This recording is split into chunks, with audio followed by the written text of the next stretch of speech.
Every startup chases growth, right? But imagine hitting hyper-growth only to realize your internal systems are actually throttling your potential, creating, internal chaos instead of cohesion.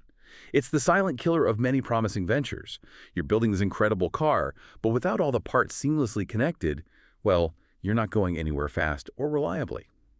Today, we're diving into how some of the smartest startups are not just avoiding this trap, but turning their operational structure into their most formidable competitive edge. What if true agility doesn't come from moving fast and breaking things, but from building an unbreakable core? That's exactly it. Our big goal for this deep dive is to figure out how startups can truly nail that operational harmony. By getting smart with what we call integrated management systems, or IMS, we're talking about weaving together all your core management threads, cutting out the messy overlaps, boosting efficiency, and staying totally compliant, even when you're running lean and fast. It's about combining various management disciplines around your core processes to create something, well, much more powerful than the sum of its parts. Okay, this brings us to a crucial point many startups grapple with. How do you implement this without getting bogged down in red tape? Because honestly, the immediate thought for many founders is more systems, more bureaucracy.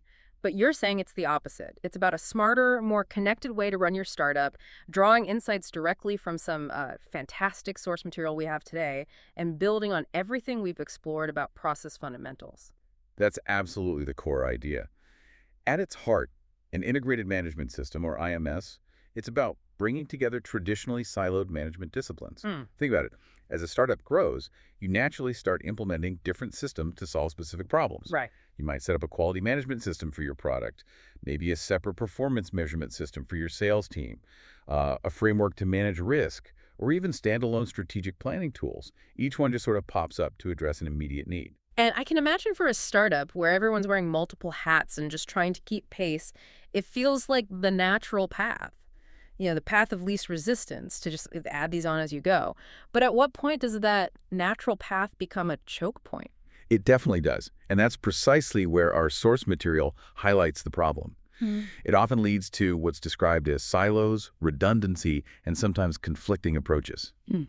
Imagine your engineering team focused on a quality metric, while the sales team is incentivized purely on volume, and compliance is, like an afterthought, handled by one person trying to catch up.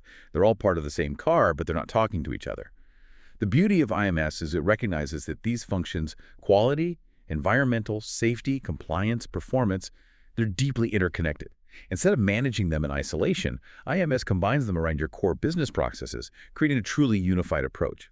It's like designing your car so that the engine, transmission, and braking system are all communicating and working in perfect sync rather than just, bolted together. Okay, so if you're a startup trying to remain agile and move quickly, why isn't this just another layer of complexity? What makes IMS so crucial, especially for speed and growth? Well, what's fascinating here is that the benefits directly address common startup killers and truly enable speed, not hinder it. Our sources highlight several key advantages. First, you get unparalleled focus and clarity. When everything's integrated, you have a single, unified view of your operations. No more guessing which team is responsible for which part of a problem or chasing conflicting priorities. Everyone sees the same map. Right, clarity is huge. Exactly. Right. Second, it drives massive resource efficiency. Think about it. When systems are siloed, you're constantly duplicating efforts. Information is re-entered, processes are repeated unnecessarily. IMS cuts out that waste, streamlining workflows and freeing up valuable time and people. It means you can do more with less, which is, well, critical for a lean startup. Doing more with less, the startup mantra. Pretty much. Third, it delivers enhanced effectiveness overall. Because everything is aligned and interconnected, your performance naturally improves across the board. Issues are spotted faster, decisions are better informed, and your entire organization moves with purpose rather than just, reacting to fires all the time. Right. It's like tuning all the individual components of your engine to work together for peak performance rather than hoping they just do their best independently. Makes sense. Fourth, and this is huge, for growth-focused companies, it provides a scalable foundation. This isn't just about solving today's problems, it's about building an operational infrastructure that can truly grow with your startup. You're embedding best practices into your DNA from the start, making future scaling much smoother and, frankly, less painful. Avoiding those scaling pains, that's Right. a big one. And finally, it significantly boosts your investor readiness. When you approach investors, an integrated system, it really professionalizes your operations. It shows you're not just a great idea, but a well-oiled machine capable of executing, managing risk, and achieving predictable results. That level of operational maturity makes you far more attractive to serious capital. Those benefits sound like a startup's dream, really, turning potential chaos into a competitive advantage. But let's be real, the proof is in the pudding, right? Can you show us this harmony in action, maybe even a startup that stumbled before finding its rhythm with IMS? Absolutely. Let's look at TechNX Solutions, a B2B SaaS company we've discussed before. They were bleeding customers, facing devastating customer churn. I mean, nearly half their customers were leaving every single year. Why? Terrible support. Their average response time was a painful 22 minutes, and service quality was just all over the place because their support, product, and knowledge management systems weren't talking to each other. Customers would ask a question, support reps would hunt for answers, product engineers were rarely involved. Just chaos. Ouch. 22 minutes Uh, is an eternity in support. It really is. So what do? Crucially, they went process first. This is key. They stepped back and redesigned their entire customer support process before implementing new technology. This involved integrating their support workflows with a centralized knowledge base, directly connecting it to product updates, and even weaving in automated responses for common queries. The result of this integration was staggering. An 89% reduction in response time from 22 minutes down to just 2.4 minutes. Wow, 89%. Yeah, and a 68% decrease in customer churn. That's process integration directly impacting the bottom line and customer loyalty. It transformed their car from sputtering to purring. That's a fantastic turnaround. Or consider the healthcare compliance integration case. This organization was just drowning in regulatory delays and rising compliance costs due to fragmented practices. Yeah. They reported that 43% of their clinical trials experienced regulatory delays, often due to documentation errors or disconnected approval processes. Compliance costs had spiraled, increasing 34% year over year. Their engine was constantly stalling due to these regulatory roadblocks. Another common nightmare, especially in regulated industries. Exactly. So what they did was embed compliance activities directly into their core research processes from the very beginning. Instead of compliance being this final, separate checklist item tacked on at the end, it became an integrated step within each research phase. Think automated checks, cross-functional sign-offs built right in. This holistic approach drastically improved outcomes. They reduced regulatory delays by 43%, audit findings by 27%, and compliance costs by 34% year over year. It proves how integrating something like a compliance management system into operational excellence drastically improves outcomes, making the regulatory roadblocks part of the actual driving path. Those initial examples perfectly illustrate efficiency and compliance. But what if your startup's complexity extends beyond internal functions? Maybe across vast global supply chains. Does IMS still hold up in that kind of distributed environment? Absolutely, and Global Freight Logistics offers a compelling story here. They weren't just battling customer service issues, they were wrestling with operations sprawled across North American and European markets. They had fragmented systems, lots of manual handoffs, and a dismal 77% on-time delivery rate. Imagine a global car with mismatched parts and different drivers trying to navigate different roads without a central map. Yeah, coordination must have been a huge challenge. Immense.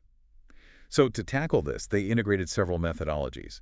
Lean principles to eliminate waste, Six Sigma for process precision and defect reduction, Agile for adaptive development cycles in their tech, and robust digital integration tools to connect their disparate software systems. This wasn't about picking just one silver bullet, but strategically layering them to build resilience and cohesion across continents. The results were astounding. On-time delivery improved from 77% all the way up to 97%. From 77 to 97, that's huge. Massive improvement. And their delivery cycle time was slashed by 70%, from 27 days down to just 8 days.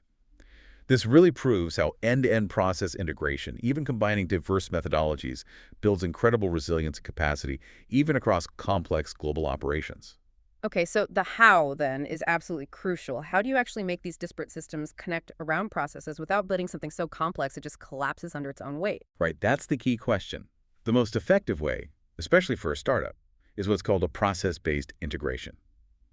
It means consciously designing your processes to encompass multiple management disciplines right from the start, or, redesigning them that way. Think of it as engineering your car's chassis to seamlessly integrate the engine, suspension, and steering, rather than trying to force them together later. This involves 4 key steps, really. Okay, what are they? First, Mapping your key supporting processes. You need to visualize how your product goes from idea to customer, or how a customer issue gets resolved.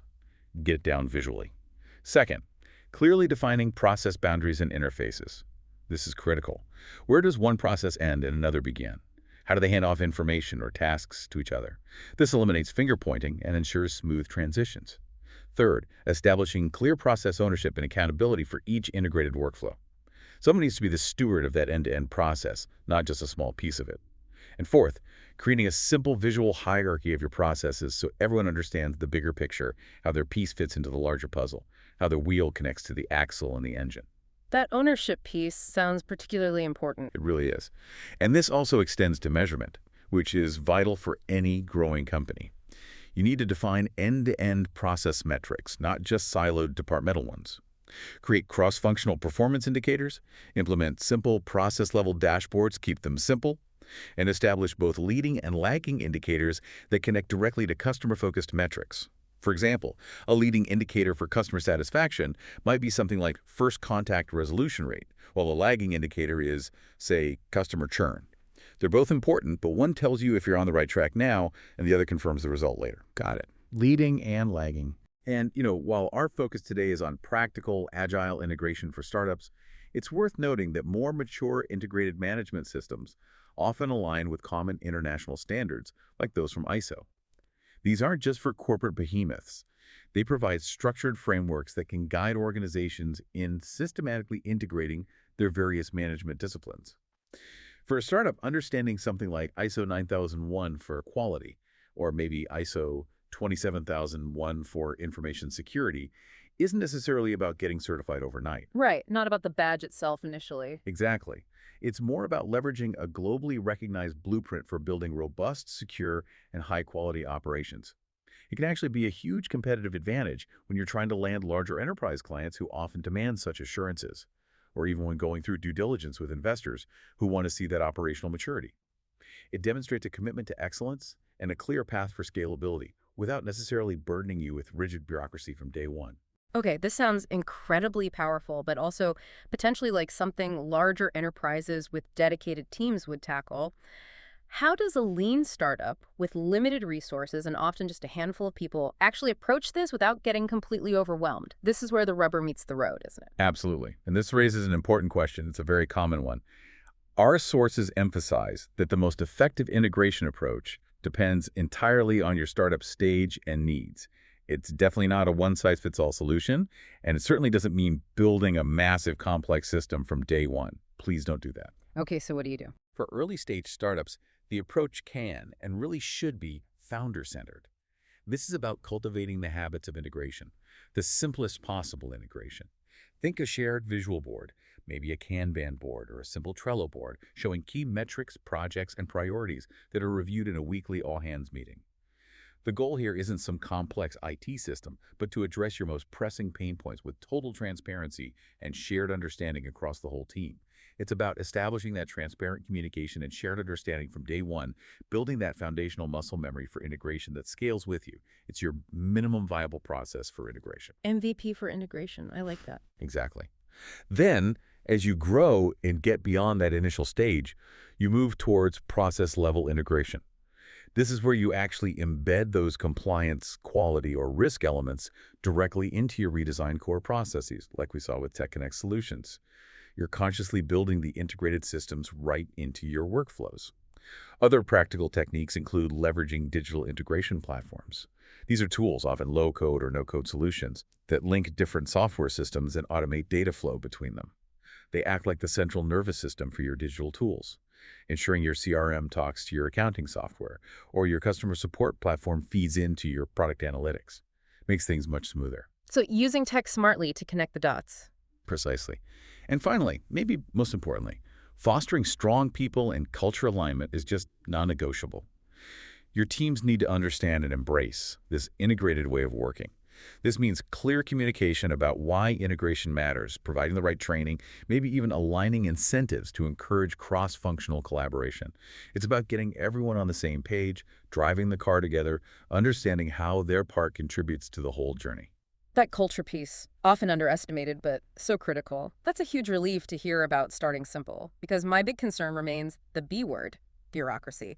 How do you prevent this integration from just becoming another layer of rules and paperwork that slows everything down rather than speeding it up? Yeah, it's a super common and valid fear, and it's where many companies, not just startups, go wrong. The most common mistake isn't doing IMS, it's creating too much complexity too soon. Like I said, imagine trying to build a Formula One race car when all you need is a dependable family sedan for now. The key is to start simple. Address your most pressing pain points first with the leanest possible integration, focusing on high-impact areas. Don't try to boil the ocean. Keep it lean. Exactly. This ties directly into that minimum viable process, MVP concept we've mentioned. Implement the simplest, most essential version of your integrated process first, then iterate. You build out complexity only as required by your growth and challenges. Remember, well-designed processes, even integrated ones, are enablers of speed, quality, and innovation. They're not meant to be bureaucratic overhead. They're the secret sauce for scalability. In fact, it's often poorly designed, disconnected processes that create the real bureaucracy and slow companies down. IMS, done right, is about removing that friction, making your startup inherently more agile and responsive. Okay, so what does this all mean for you, our listener? We've really delved into how integrated management systems can transform a startup's operations, moving beyond isolated functions to create true harmony, efficiency, and scalability. It's about being intentional with your processes from the start, building that robust operational core that can handle anything hypergrowth throws at it. Couldn't agree more. This deep dive should hopefully provide you with a clearer roadmap to building that robust operational core, ensuring your startup isn't just fast, but fundamentally strong. Now, here's your actionable takeaway from this deep dive today.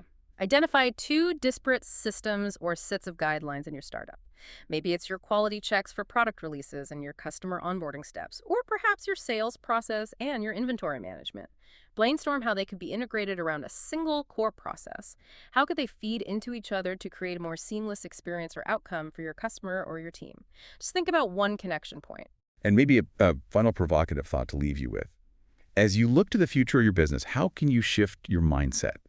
Move from merely fixing problems as they pop up firefighting to proactively designing processes that anticipate and even embrace the challenges of explosive growth. How do you build scalability in from the start so your systems become your biggest asset, not your biggest bottleneck? Turning that potential chaos to your most powerful competitive advantage. Something to chew on.